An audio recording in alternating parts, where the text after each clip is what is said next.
할렐루야. 예, 우리 찬양 대 찬양 참 감사드립니다. 지금은 이제 대림절 기간입니다.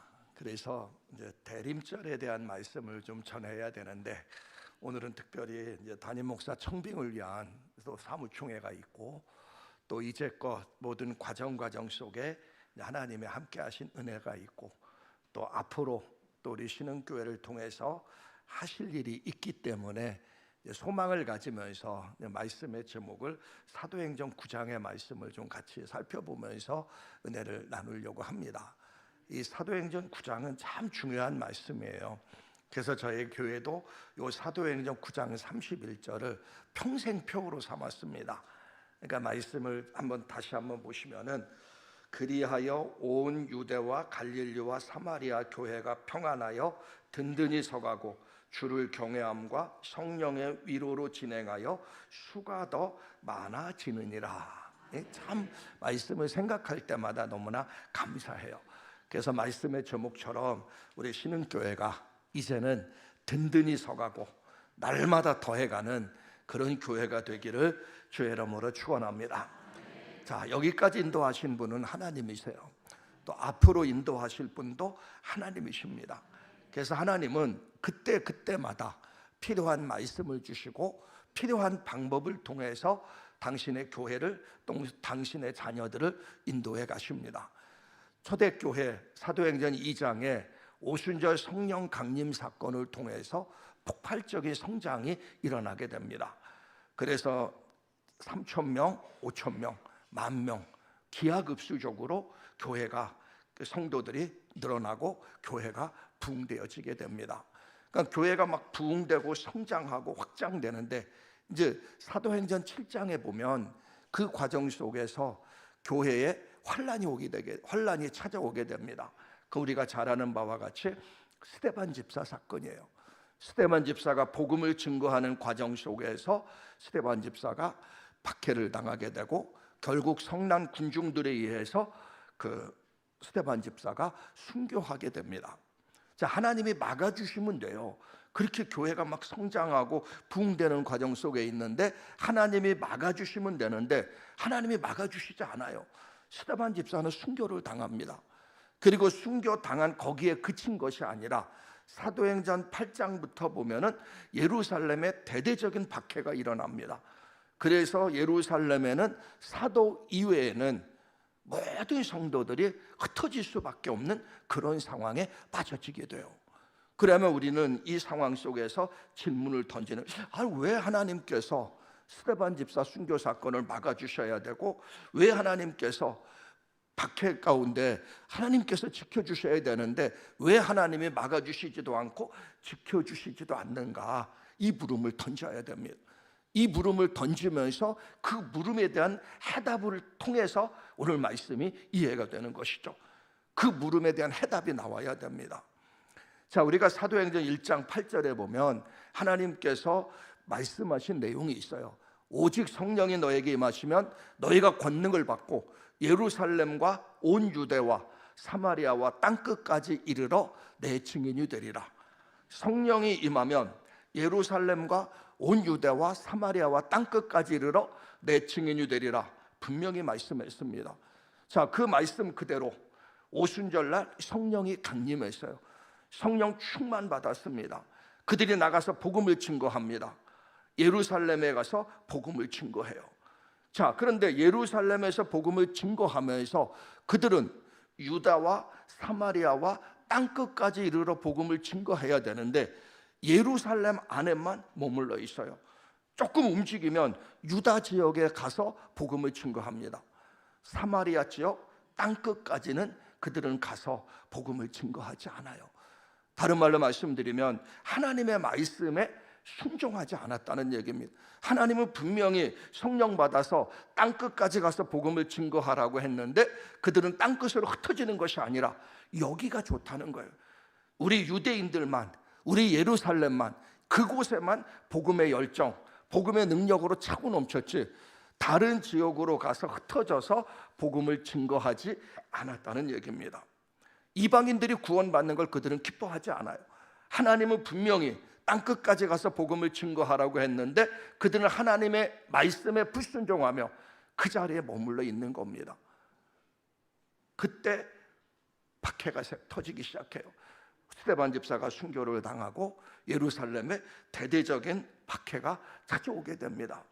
그들은 더 이상 예루살렘에 머물 수가 없습니다. 그래서 그들은 뿔뿔이 흩어져요. 자, 뿔뿔이 흩어지면서 그들은 생각하기 시작합니다. 왜 이런 고난을 하나님이 허락했는가? 왜 교회에 이런 어려움이 왔는가? 왜 스데반 집사는 순교를 당하면서 왜 순교를 당해야만 했는가? 왜 예루살렘에 대대적인 박해가 와서 그곳에서 신앙생활할 수 없고 흩어질 수밖에 없는가? 그들은 그 상황 속에서 깨닫기 시작합니다. 아, 우리가 하나님 말씀에 불순종해서 분명히 성령 받으면 땅끝까지 이르러 복음을 증거하라고 했는데 우리는 그냥 여기만 있사오니 여기가 좋사오니 하면서 여기에 머물러 있어서 이런 어려움과 역경이 왔구나. 그들은 흩어지면서 기도하면서 그들은 깨닫기 시작합니다. 깨닫게 되면서 나타난 현상이 사도행전 8장 4절이에요. 8장 4절에 보면 그 흩어진 사람들이 두루 다니며 복음의 말씀을 전하였어요. 만약에 박해 때문에 흩어졌으면 깨닫지 않았다면 그들은 숨어 있을 거예요. 은밀하게 신앙생활 할 겁니다. 근데 그들은 깨달았어요. 아, 이거구나. 우리가 흩어져서 복음을 증거해야 되는데 사마리아와 땅끝까지 가서 복음을 증거해야 되는데 우리가 흩어지지 않아서 이런 문제가 생겼구나.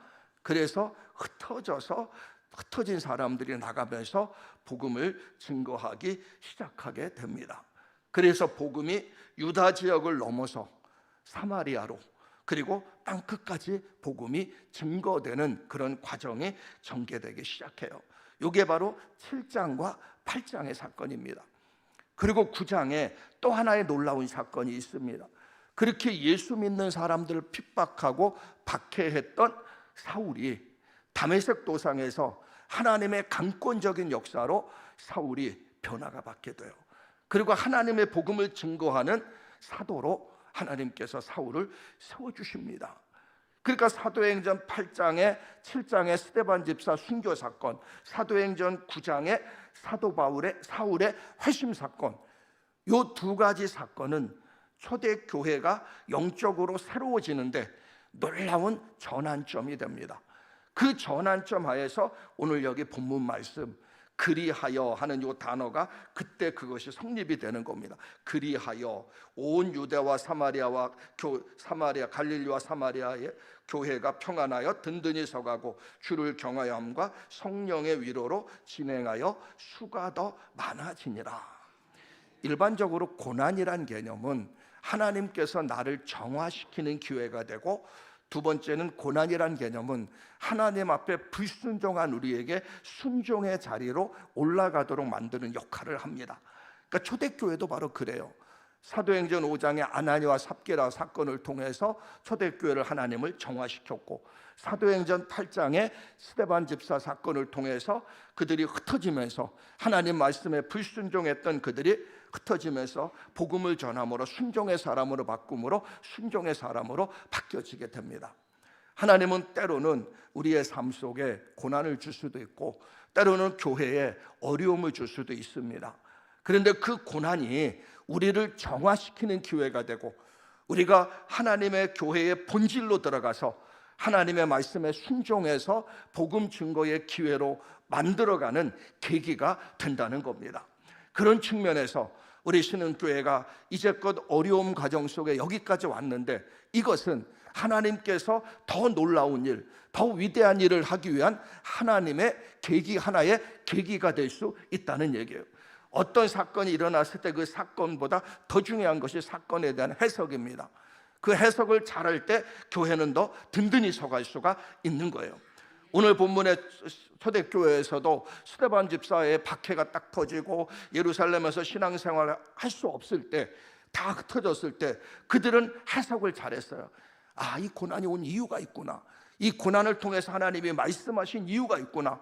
그러면서 본질로 들어가니까 교회는 더욱더 평안하고 든든히 서가고 날마다 구원받는 무리가 더해지는 놀라운 역사가 일어나게 된 것입니다. 이제 신흥교회도 이런 놀라운 역사가 일어날 줄 믿습니다. 그런 교회를 소망하면서 믿음으로 나가야 됩니다. 자, 그런데 오늘 본문에서 보면 몇 가지 살펴볼 것은, 오늘 본문에 보면 평안하여 이 말씀이 나옵니다.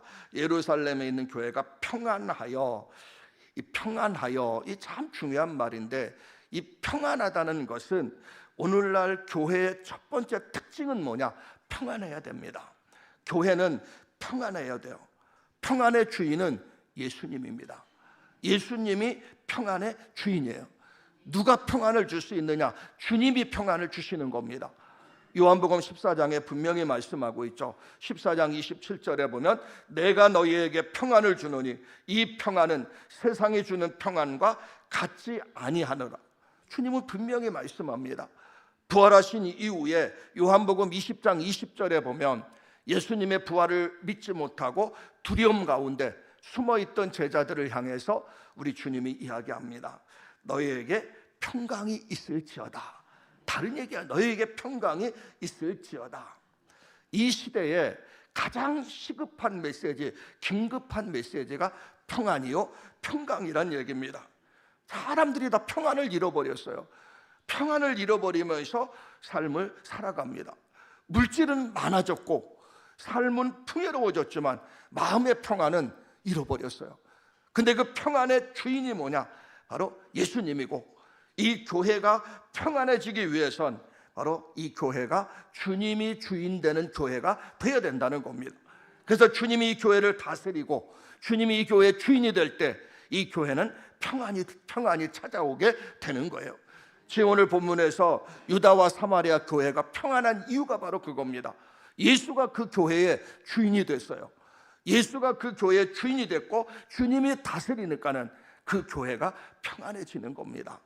우리 신흥교회 주인은 우리 주님이시고 주님이 교회를 지배할 때 진정한 평안이 찾아오게 되는 거예요. 이제 두 번째는 오늘 본문에 보면 든든히 서가고 이 말씀이 나옵니다. 든든히 서가고, 이 든든히 서간다는 것은 완성됐다, 완벽했다는 뜻이 아닙니다. 교회는 결코 완성될 수가 없어요. 완벽한 교회는 이 땅에 존재할 수가 없습니다. 그런데 오늘 본문에서 든든히 서가고 하는 이 말은 하나님의 원하는 교회로 나아가고 있다는 얘기예요. 견고히 서서 하나님의 원하는 교회로 나아가고 있다는 겁니다. 교회는 하나님이 원하시는 대로 교회가 움직여 나가야 됩니다. 그럴 때 교회는 든든히 서갈 수 있고 그 교회는 건강한 교회로 세워나갈 수가 있는 거예요. 근데 초대교회는 하나님이 원하시는 교회로 든든히 서가고 있어요. 그 전에는 하나님이 원하시는 교회가 아니었습니다. 하나님 말씀에 순종해서 땅끝까지 가서 복음을 증거하라고 하는데 여기가 좋사오니 하면서 예루살렘에서 머물러서 그곳에서 교제하고 떡을 떼고 친교하며 코이노니아를 이뤘어요. 신앙생활은 참 기쁘고 즐거웠습니다. 그러나 하나님이 원하시는 교회는 그런 모습이 아니에요. 땅끝까지 이르러서 하나님의 복음을 증거하면서 사는 것이 하나님이 원하시는 교회인데 초대교회는 그렇게 움직이지 않았습니다. 그러니까 처음에는 좋았는데 시간이 가면서 복음이 변질되기 시작합니다. 그럴 때 하나님은 박해를 통해서 흩어져요. 환난을 가해서 흩어지게 만듭니다. 흩어지면서 그들은 깨닫게 되고 하나님이 원하시는 대로 순종하기 시작해요.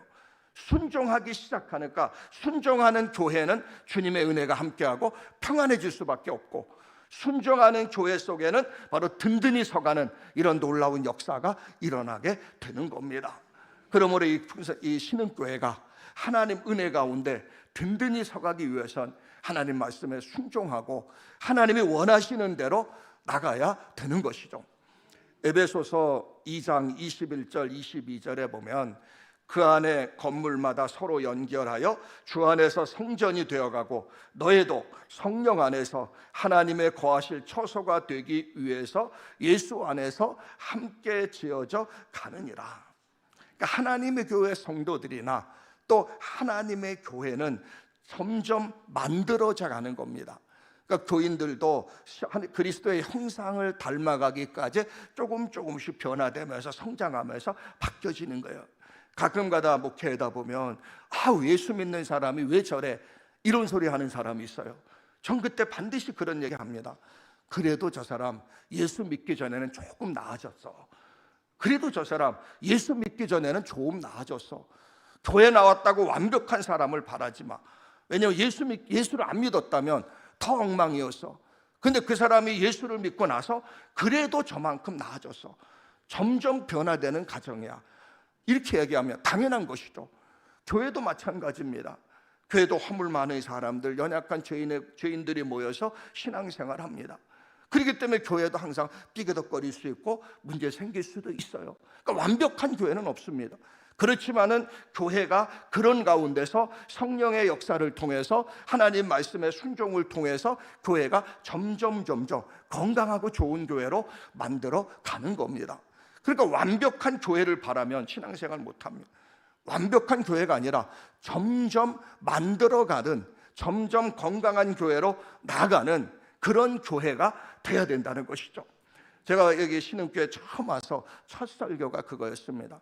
에베소서의 말씀을 통해서 교회는 죄인들의 공동체고 허물 많은 사람들이 모이는 곳이 바로 교회다. 그러니까 어느 교회든지 문제가 있고 허물이 있고 약한 부분이 있다. 그렇지만 그것을 지혜롭게 잘 극복하면서 만들어갈 때 그 교회는 건강한 교회가 될 수 있고 아름다운 교회로 사용될 수 있다. 그 말씀을 드렸습니다.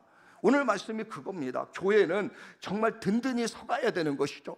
그리고 해서 성령이 임재하고 성령이 함께하고 하나님 말씀에 순종함으로 더 아름답게 든든히 서가는 신흥교회로 만들어 가시기를 주의 이름으로 축원합니다.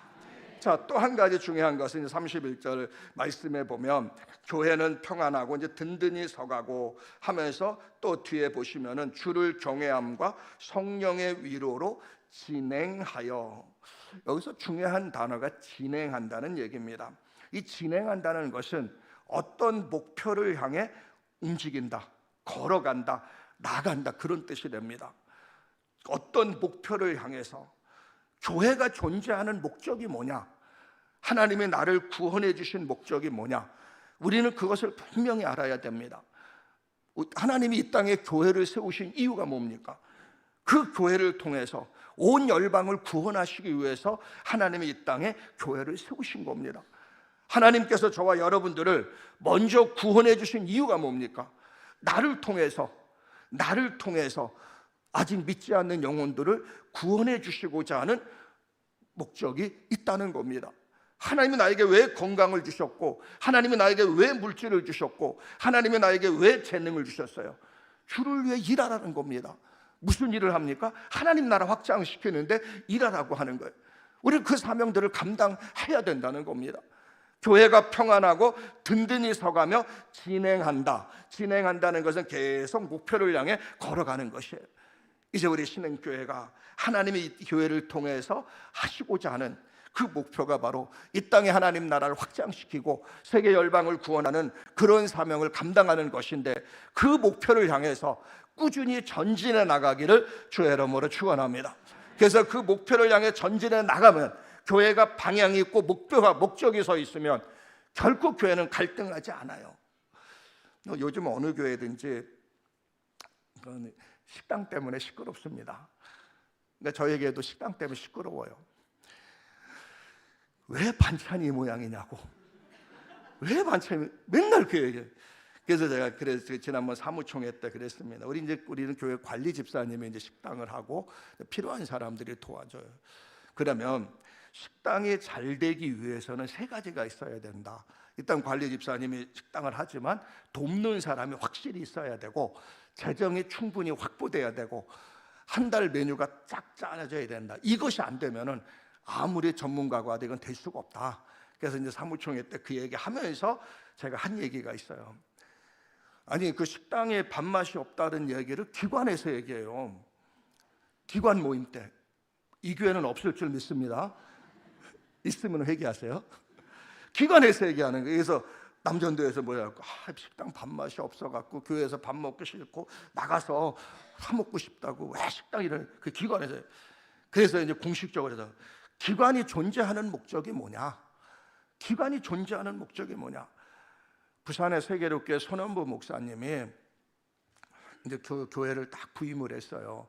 부임을 했는데 이제 기관 원례가 있었습니다. 그래서 처음에 이제 남전대 원례가 있어요. 그래서 목사 그때 이제 전도사님 시절인데 전도사님 잠깐 원례 좀 참여해 주세요. 그래서 참여를 했습니다. 그랬더니 이제 총무란 사람이 이제 회원들에게 보고하는 그 회원들에게 이제 사업 보고를 하는 거. 지금 복돌이가 잘 자라고 있습니다. 그 여름 되면은 8월달 되면은 충분히 보시탕 끓여 먹을 수 있을 줄 압니다. 그러니까 그 당시에는 그게 그랬으니까 그 얘기를 하는 거예요. 이 목사님이 이제 그 말에 충격을 받. 아니 기관에서 모여갖고 기껏 한다는 소리가 그 여름에 개 잡아먹는 얘기 하냐고. 자, 그런데 그 다음 주에 또 여전도에서 원래가 있어갖고 좀 참여해달라 그랬어요. 여전도에 딱 참여했더니 여전도에서 총무가 딱 등장해서 김을 팔았는데 왜 이렇게 그 돈들을 안 내냐고. 제발 좀 가져갔으면 돈을 내라고. 장사 얘기만 한참 하다가 원래가 끝났어요. 그 다음 주에 이제 이 문제 갖고 이 목사님이 이제 고민을 하다가 한 달 정도 지난 뒤에 공식적으로 교회에서 선포했습니다. 우리 교회 기관은 이번 달로부터 없어집니다. 기관이 존재하는 목적은 영혼 구원이고 어떻게 하면 전도할 것인가, 어떻게 하면 안 나온 성도들을 가서 신방하고 관리할 것인가, 어떻게 하면 그 교회 부흥을 헌신할 것인가, 기도하고 전도하고 돌보고 이걸 해야지 기관에서 무슨 뭔 얘기하면 되냐고. 기관 없애버렸어요. 실제 그 목사님이 간증하는 얘기입니다. 그러더니 교회가 놀랍게 부흥돼요. 기관에서 물론 하나님의 일을 하기 위해서 사업을 할 수 있지만 그거는 목적이 될 수가 없습니다. 교회가 존재하는 목적은 영혼 구원이에요. 그래서 우리 신흥교회 영혼 구원을 위해서, 세계 비전을 위해서, 하나님 나라 확장을 위해서 계속적으로 진행해 나가시기를 주의 이름으로 축원합니다. 교회가 본질에 집중할 때 하나님은 그 교회를 통해서 일을 하셔요. 본질에 집중할 때. 그러니까 교회가 어려움 당할 때는 항상 본질로 들어가야 됩니다. 삶의 위기가 처할 때도 본질로 들어가야 됩니다. 왜 내 삶이 이렇게 힘들고 어려워? 본질로 들어가면 됩니다. 하나님과 내가 어떤 관계였는가? 내가 하나님과 바른 예배자로 서 있는가? 내가 하나님 말씀 앞에 순종하고 있는가? 그렇게 본질로 들어가서 문제를 찾아야 됩니다. 교회의 본질은 바로 영혼 구원이에요. 우리가 본질에 충성할 때 하나님은 그 교회를 통해서 놀라운 역사를 이루어 나갈 줄 믿습니다. 자, 이렇게 앞으로 진행하는 과정 속에서는 반드시 두 개가 있어야 됩니다. 그 하나가 뭐냐면 여기 본문에 보면 주를 경외하며, 이 말씀이나 주를 경외하며, 주를 경외한다. 하나님을 경외한다는 것은 그분이 내 삶의 주인임을 인정하는 겁니다. 하나님을 경외한다는 것은요, 하나님을 경외한다는 것은 그분을 최고의 가치로 인정하는 거예요. 그래서 하나님을 경외한다는 것은 그분 말씀 앞에 온전히 순종하는 겁니다. 내가 하나님을 경외한다고 하면, 여러분 시편 말씀을 쭉 읽어보세요. 하나님을 경외하는 자에게는 이런 복이 있겠다 수없이 얘기합니다. 시편 112편 1절 2절에 보면 여호와를 경외하며 그 계명을 크게 즐거워하는 자는 복이 있도다. 성경은 분명히 하나님을 경외하는 자에게 복이 있다고 이야기합니다. 그러니까 하나님을 경외하는 것이 뭐냐? 하나님이 그 삶의 주인이고 하나님 말씀에 순종하고 그분에게 최고의 영광 가치를 드려드리는 게 경외하는 것인데, 바로 초대교회 예루살렘 교회가 주를 경외함으로 날마다 목표를 향해 전진해 나가는 교회는 하나님이 그 교회의 주인이 됩니다. 그래서 하나님이 그 교회의 주인이 되어서 하나님을 경외하는 교회, 하나님을 최고의 가치로 두는 뒤에 하나님 말씀 앞에 순종하는 그런 교회가 바로 주를 경외하는 교회예요. 그런 교회가 되시기를 주의 이름으로 축원합니다. 또 한 가지 중요한 것은 성령의 위로입니다. 성령의 위로로 진행했다. 성령의 위로로 진행했다. 위로란 말은 권면, 칭찬, 격려입니다. 성령의 위로로 진행했다는 것은 주를 경외할 때, 하나님의 주인이 될 때 성령이 그곳에 임재하시고 성령이 우리를 도우셔서 우리를 위로하시고 우리를 격려하시고 우리를 칭찬하시고 우리에게 그 하나님의 평강을 채워주시는 겁니다. 근데 지금 초대교회가 그렇다는 거예요. 피곤하고 지치고 정말 힘들고 상처 있고 쓰러진 그 영혼들이 성령의 위로함을 통해서 힘을 얻었고 격려를 얻었고 그곳에서 새로운 에너지를 공급받았고 그런 일들이 일어나니까 교회는 점점 진행될 수밖에 없고 부흥될 수밖에 없다는 겁니다. 교회는 성령이 충만해야 됩니다. 우리 성도들 개인도 성령이 충만해야 됩니다. 성령 충만한 성도, 성령 충만한 교회는 하나님의 위로함이 그 속에 있는 거예요. 그러면 오늘 이 말씀을 통해서 하나님의 지상 목표를 이루기 위해선 내 편에 살 일은 뭡니까? 하나님을 경외하는 겁니다. 그러면 하나님 편에 사실 일은 뭡니까? 성령의 능력을 부어주시는 거예요. 내 편에서 하나님을 경외할 때 하나님은 우리에게 성령의 능력을 부어주셔서 이것이 하나 될 때 교회는 더욱더 아름답게 진행해 나가는 겁니다.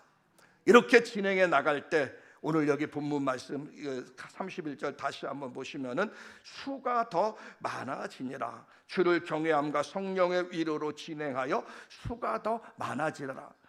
주를 경외함과 성령의 위로로 진행할 때 나갈 때 더욱더 부흥되고 성장하는 역사가 나타나게 되는 겁니다. 이제 말씀을 마치겠습니다. 우리 신흥교회가 정말 든든히 서가고 주를 경외하고 성령의 위로로 진행해 나가서 날마다 더해지는 수가 더욱더 많아지고 날마다 더해지는 그런 놀라운 교회로 성장해 나가시기를 주의 이름으로 축원합니다. 기도하겠습니다. 하나님 감사합니다. 오늘도 말씀 주신 아버지를 찬양합니다. 하나님 우리 순임교회를 축복하시고 여기까지 인도하신 하나님, 앞으로 인도하실 하나님, 하나님을 찬양합니다. 오늘 말씀처럼 날마다 구원받는 무리들이 더해지게 도와주시고 하나님을 경외함과 하나님의 평안이 하나님의 교회 위에 넘치도록 축복하여 주옵소서. 함께 하시길 원하오며 예수님의 이름으로 기도합니다.